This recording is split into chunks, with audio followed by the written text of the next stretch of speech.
Oh yeah, yeah.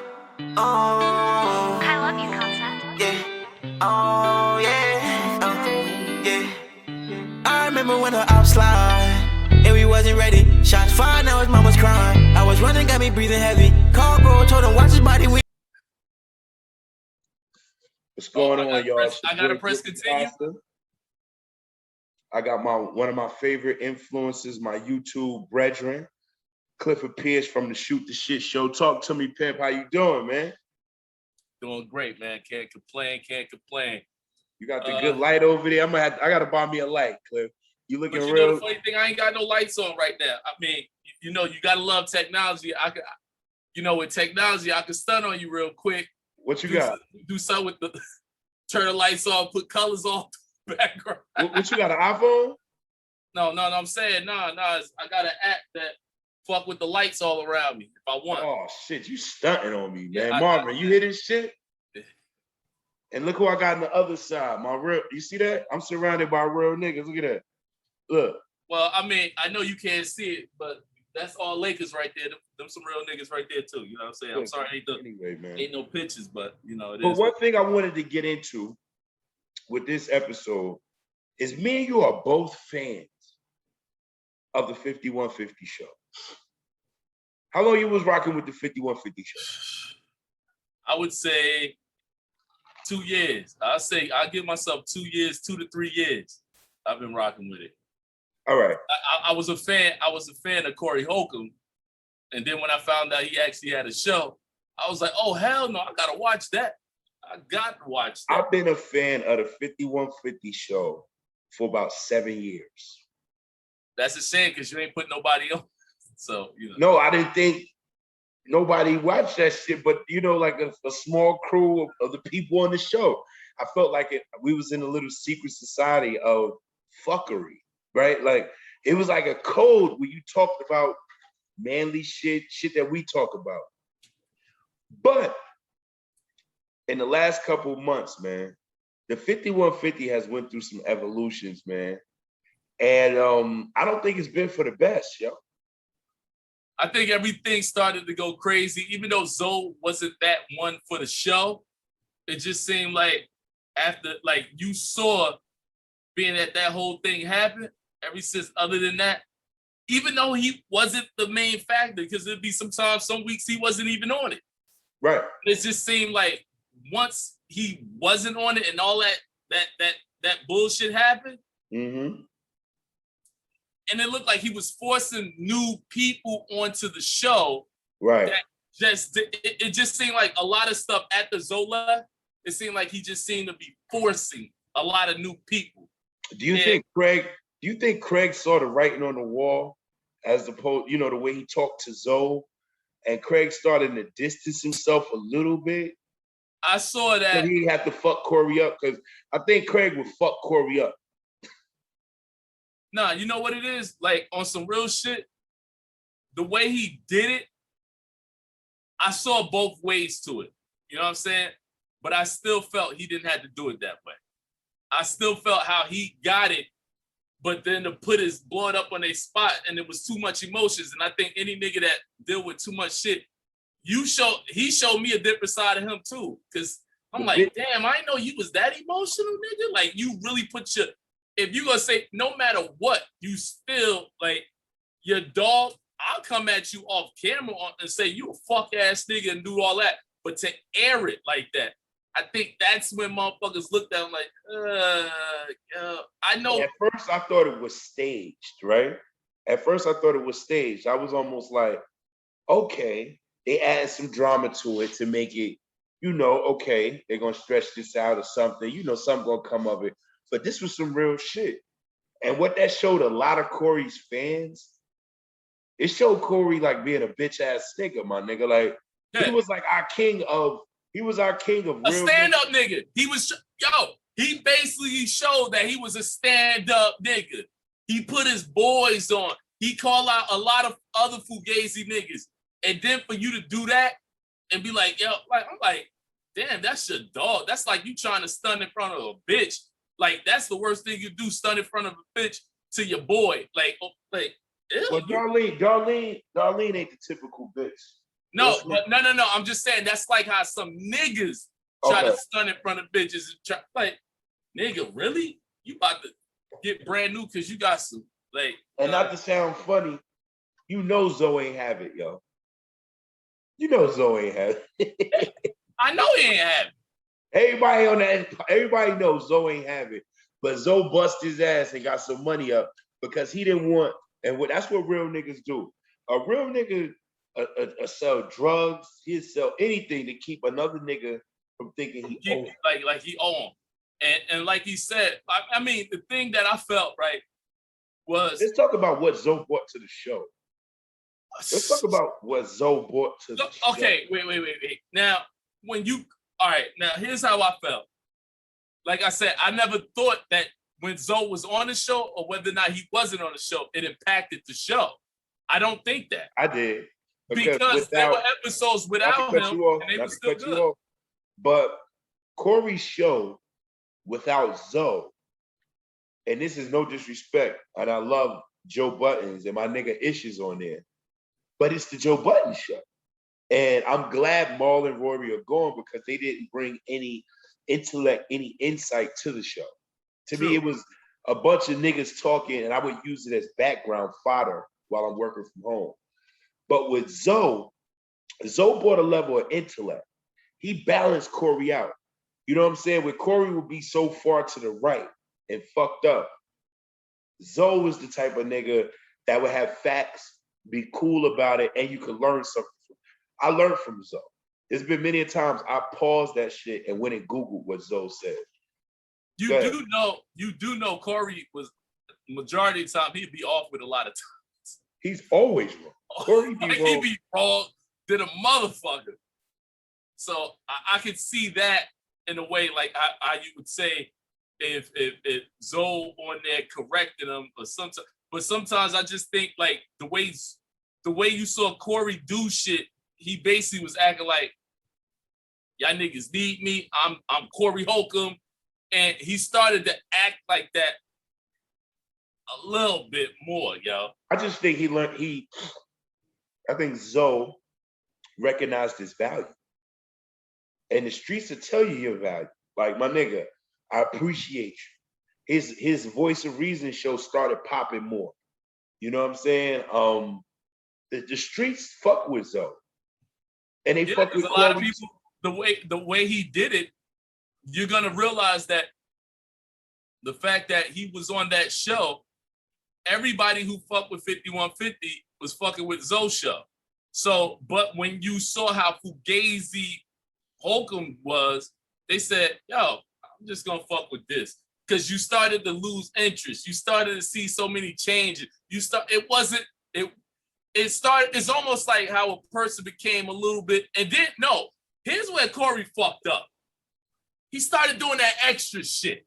I like the extra. Started getting extra. No, I like you mean the singing?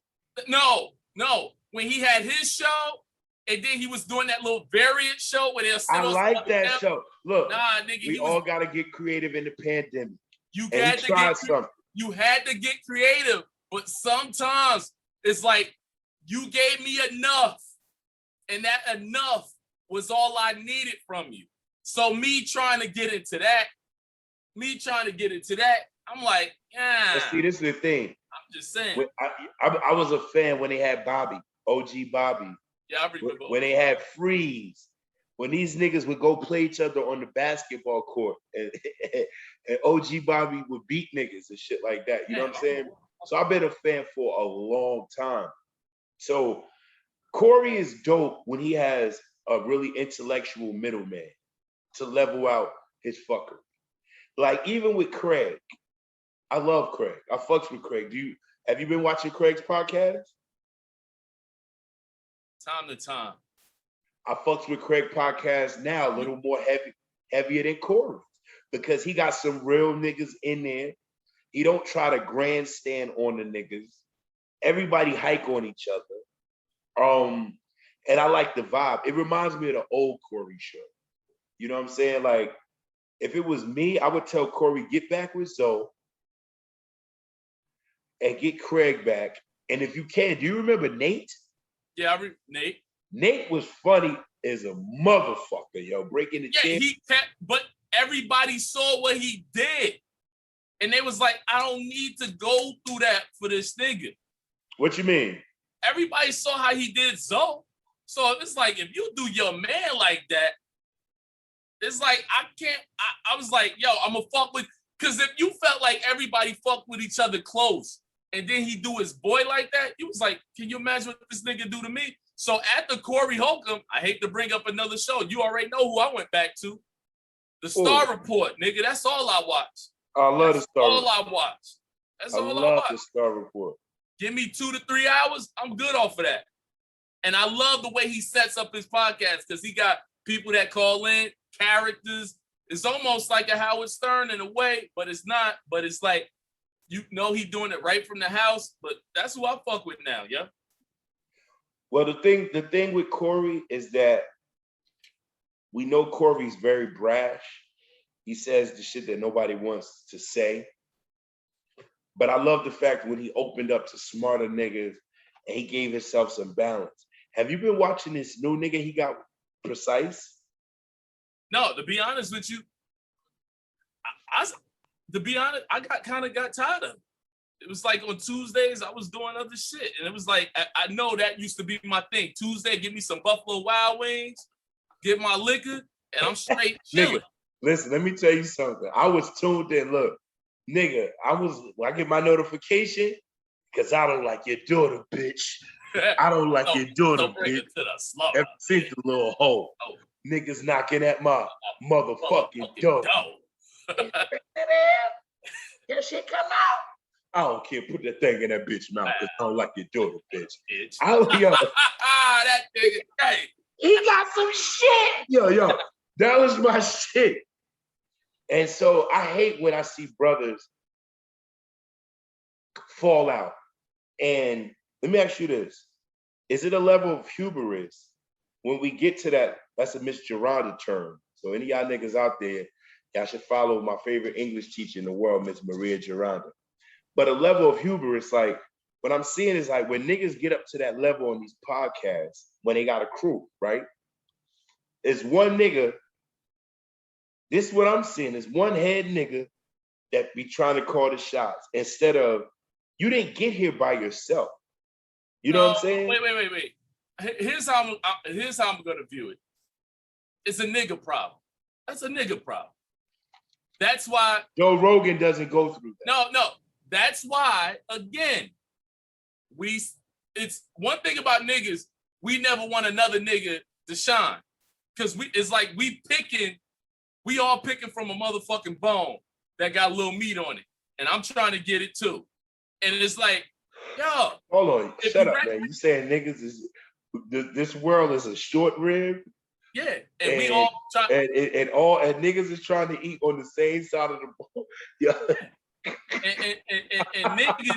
and niggas are so, instead of niggas realizing like we're eating off of this, how about we recognize that, you know what? These bars are convo every Saturday, 4 to 6. You know the shit. Go ahead.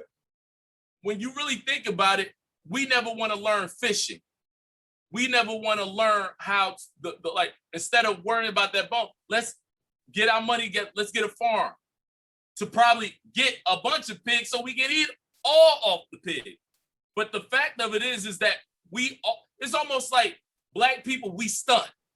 That's what we grow for. We grow to look like we got something. So again, something like simple as a podcast, we blowing up. Like, bruh. But you know what? When I did the research, most people don't say weed. Let me we tell you, don't know the word weed. You know how much Maul and Roy was getting paid a year? How about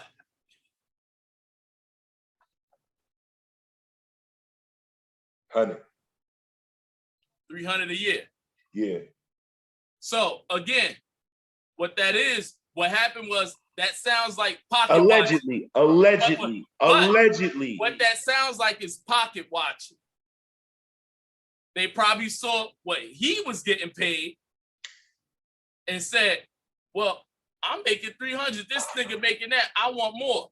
Now, understanding this, do I get it? Because the average nigga just sitting on a motherfucking TV on a podcast and making $300 a year, that's kind of actually all right. But what happens is sometimes people don't recognize, again, bruh, let's keep it 100. It's the Joe Buttons podcast. And I don't like what they said. I don't like what they said. They was like, when he first started, it was based on the fact that he was promoting his music. Nobody wasn't really watching. I was like, bruh. Can I tell you where the red flag comes in? Can I tell you where the red flag comes in? In branding. In branding. If I'm sitting with a nigga for years and this shit is called the Joe Buttons or the Clifford Pierce podcast, something in my mind should register, even though, and you gotta understand it, these niggas ain't boys like we think they boys. No. Maul is a nigga Joe met later on in life. No. Yeah, the white boy would be the one that's closer to him than Maul. Right, but Maul has been that nigga that hang out with rich niggas and be broke. His brother. No, because his brother's Kareem. Right, but you hear Maul go hang out with basketball players for a month when a nigga get a contract and sleep in their house. He be hiding detergent. Did you hear what Joe Button said? The nigga was hiding detergent. But my point is this. What is it with, is it black people that we can't follow a leader? Black. It's black people. It's black people. Nigga, it's black people. See, sometimes I think we want to jump from 1 all the way to 10. We don't want to go 1, 2, 3, 4. And the problem is because we always seeing what somebody else got. Understand, play your role and you'll get, because if you're already in a better circumstances than just about, let's be honest, when you really think about people who make over $100,000 a year, that's all, especially as a black man, that's like 15% of this fucking country. 50% of black people. But to be honest, that shit, when as a black man who's been making that kind of money, that shit means nothing when you don't have it coming from 3 streams. Like, if you got it coming from 1 stream, let's say you make 120, I make 115. That's 1 stream of income. Real niggas that got some money, they got that shit coming in from 2 ways. You understand what I'm saying? Okay, I'm gonna give you a prime example. It's when they talked about, when they said, do Diddy owe these niggas money who died and Black Rock? And I was like, yo, if you look at any business, when you get fired from the business don't owe you no shit. He put you in a predicament for you to be your own boss, right? If you don't do shit, meaning that you have your name, you have your thing, you have your money, whatever money you make, if you don't do nothing with that money, it's just like when we talk about Kwame Brown, right? Kwame, he took his money, that NBA, no, we talking about NBA, because we know a lot of broke ass NBA. You all over the place, and let me I am all over the place, but I'm just talking about the fact that when you are in these predicaments, what are you doing when you are in those predicaments? Don't cry if you fuck your bag up. Let me tell you this. Don't do nothing. Let me tell you this. A lot of the artists back in the 90s, and we're going from podcast to music, but I'm gonna stay on podcast. But we talking about black people. Right, but I'm gonna keep it together. All right. When I look at a Howard Stern, people on Howard Stern show know their role. The black short hair bitch, Robin, she knows her role. And that's the thing, is that when somebody is getting the bag and they putting you on, you have to know your fucking role. And shout out to I want to give a big shout out to every hype man in the world that never dropped an album. Thank you, Spliff Star, for never dropping an album. Thank you. I love you. Thank you for never trying to be extra, but just be what you are. What? Because I just gotta say, let's keep it 100. But if this counteracts when you say you want to stay on podcast, but it's somebody like Flavor Flav, right? I thought about Flav. But a hype man. But he took his fame and did something other than Public Enemy. When you're in these positions, yeah, you devoted to the Joe Buttons podcast. It is your job to make whatever fame you got off of, make some other shit happen. If you're not doing that, don't blame that's this what nigga. Joe said. Joe said that if y'all bought in bigger bags, your cut would be different. But you're not bringing in bags, right? And let's be honest, nobody, Marlon and Rory are not bringing in bags like Joe. But I watched their numbers in the last couple of weeks. Their numbers have been shitting, yo. You know their numbers been shitting, yo. They had 400,000 an episode. Is it shock value or is it can they hold it down? I think Marlon and Rory are the Bobby Browns of podcasting. And what I meant by that is nobody expected Bobby to really make it when he left New Edition. It started off real rough for Bobby when he left New Edition with Girlfriend, and the records was cool, but he stayed the course and he hit a lick with Teddy Riley. And I think that Marlon and Rory are going to hit a lick. Back to Corey, nobody from Corey's show has really elevated. Nobody elevates from Corey. They were still, let's be honest, Corey's show wasn't that big. Corey's show wasn't that really big. I think it's big though. I think it's silently. It's not like a Joe Buttons. And First you and always foremost, gotta understand. Joe and them on Spotify. Look, and always understand this too. When Corey and Maul, when Rory and Maul broke up, right? There was a whole big thing that was everywhere. So when they came out with that pocket, the type of information or the type of the shit that was gonna be out there to see what they were doing was on Instagram, was on all media sites. So when they did it, everybody gonna run it at least to hear what they had to say. So they knew what they had to say, what they had to do when they did their show. Motherfuckers was gonna be looking like, let's see. And if you bring up the good content, all right, cool. And that's the problem. So now the question would be, all right, cool. I'm a little bit back to you. As a fan of the 5150 show, what would you do if you was executive producer to kind of fix the 5150 show?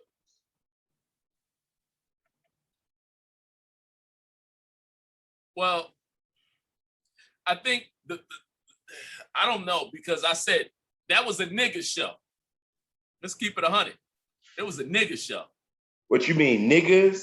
Nigga. As in us black people or black people show. Okay. That was a black people show. One thing you can't do with black people shows is fix some bitch ass nigga shit. You can't. That was a nigga show. So we gonna look at it like some niggas look at it like, yo, that nigga was a fucked up ass nigga to do some bullshit like that. So that's how, look, that's what happened. That sound funny. You got a point, is because no matter how much I love the show, it wasn't sponsored by nobody.